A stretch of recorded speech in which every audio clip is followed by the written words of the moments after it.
I was born in 1926 in Washington, D.C. I lived there for 13 years until 1939. Yes, two sisters, Margie and Diane. They were younger than I. Georgetown University, I went back to Washington after the service. When I went in the service, the war had been going on for about 3 years, and they were drafting everybody when they were 18, so I knew that I'd probably go in the Army and I'd rather go in the Navy, so I enlisted in the Navy. I was eventually a pharmacist mate third class, which is what they call a petty officer, and it's basically the medical corps for the Navy. All we had was radio, but it was sort of the centerpiece of entertainment for the family. They did have movies, but I don't ever remember going to a movie as a child. I don't think children went to the movies very much then. I don't know, but money was an object. We listened almost every night to the radio. I listened to shows like Tom Mix. These were serials. They'd be on like, some of them would be on every night, most of them would be on once a week. Jack Armstrong, the All-American Boy, The Shadow Knows. Back in those days, you could get prizes by writing into the station. You'd get, like, if you were watching some mystery show, they'd send you a magic ring or something that you could put on your finger and pretend you were a magician, stuff like that. I remember Wheaties as a young man that they sponsored radio shows and always asked for Wheaties if I could get it. They were big, maybe 4 or 5 feet high, maybe 2 feet wide. Now I don't know why they were so big. They were sort of like a piece of furniture. They tried to make the cabinet nice looking. Then eventually they got to be smaller and smaller with table models and stuff like that. But at that time, I remember our radio was pretty big, and we only had the one. I remember that very distinctly. I was 15, and I was listening to the New York Giants play a football game. They interrupted the game to say that the Japanese have bombed Pearl Harbor. In retrospect, I'm not sure what impact it made on me at 15, because I don't think I would have remembered exactly where Pearl Harbor was. I knew about it. I didn't hear it. I'm sure my parents either heard it or read about it the next day, yeah.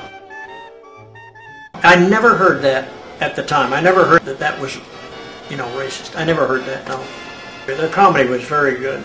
Now, there was, in some of the movies, there was more of it because they painted the black actors sometimes as foolish people, just all they could do was dance, and that was wrong. I think it's different when you're listening to the radio than if you're watching a movie, because you kind of disassociate from what a person looks like, and you only hear what they're saying, So I think that was the difference. Yeah. In 1939, at the New York World's Fair, I was there. It was marvelous. It was a real small set, and the way they did it, they would have people would walk into a certain area and they show it on the screen. And this was something nobody had ever seen before.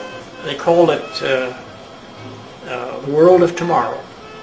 So it was quite a marvel, and television was the big hit. Had it not been for the war, I'm sure television would have been more into people's homes quicker than it got in there. I think 51, which is kind of surprising because the war had been over 5 years. For some reason or other, they were either trying to perfect the picture or something, but they didn't really start broadcasting. I'm sure there were television sets that they were working on, but as far as commercial broadcasting, they really didn't start until 1950, and then only in certain parts of the East Coast. There was hardly any of it in the Midwest or the West Coast.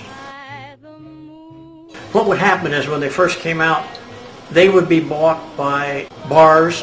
I joined the American Legion after the war, and they had a television set, but it was very expensive, and it was small, maybe 10 inches or something, in black and white. But they were expensive then. That's why I think most people didn't get them right away. I didn't get one probably till 54. When it started out, there was only like NBC, ABC, and CBS. That was all there was. I think NBC only, and then ABC and CBS.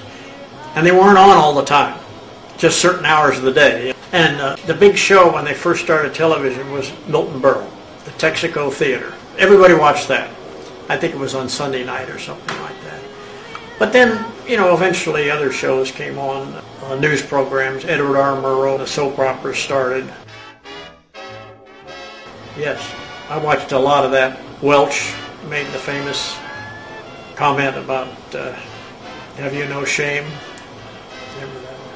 I kind of had mixed feelings about it. I was very much anti-communist, but on the other hand, I recognized that McCarthy had gone way overboard. McCarthy's lawyer, I didn't like him at all, Roy Cohn, because he was really, he could be very underhanded and nasty. So I didn't like him at all, but I recognized that McCarthy had gone overboard in his, you know, waving his papers about, I have a list here of 51 known communists, you know, all that stuff. So it was kind of, you were kind of torn a little bit, you know, because at that time, Russia and communism were, that was our main problem. Playhouse 90 was one of my favorites. That was an hour and a half show every week, and it was very well done. We didn't get color until probably near 1980. Yeah, it was. Now the first color wasn't very good. It's kind of grainy and colors would kind of mix around and stuff.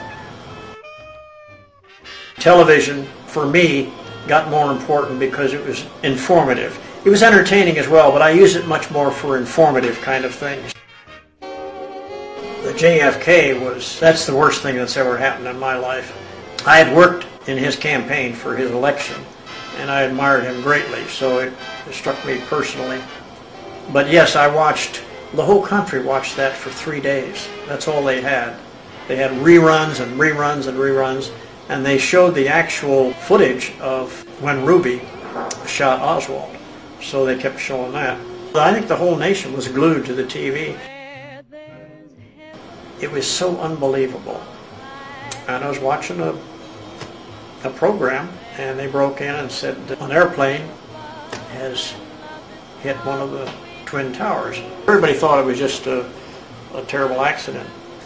It became apparent after a while that that second plane was aiming right for the second tower. And then the horror of those buildings collapsing and the pictures of the people running in the streets, it was just, I mean, it was unbelievable. A terrible thing. The problem is, I think, that it's very difficult to put any limit on freedom of expression. And it's an unfortunate situation because people abuse it. But nevertheless, I think, on balance, except for violence sake, if it's done as an actual occurrence or in a drama show or something, I really don't think it should be regulated or censored. Yes, it was marvelous. It was so unbelievable. Something nobody had ever seen before. Quite a marvel. It was sort of the centerpiece of entertainment. The big show about that I don't know. I'd rather read a book. So. Racehorse owner Tom O'Keefe is suing Tom Crowley for refusing to pay for a racehorse. Mr. O'Keefe says Mr. Crowley bought the horse as is, but then a few days later claimed the horse was lame and stopped payment on his check. Mr. O'Keefe says it was Mr. Crowley's own fault that he didn't have a vet check her before he bought her. Tom is suing for $3,230 and is here with his trainer, Mike Natale. Mr. O'Keefe, tell me about that conversation. No way did that happen. Yes, you did. No. No. I said. By the way, has anybody told you look like Bob Barker? Well, I hope he doesn't. I don't know why it took till now to hit me, but Not I just yet. realized it. Okay, so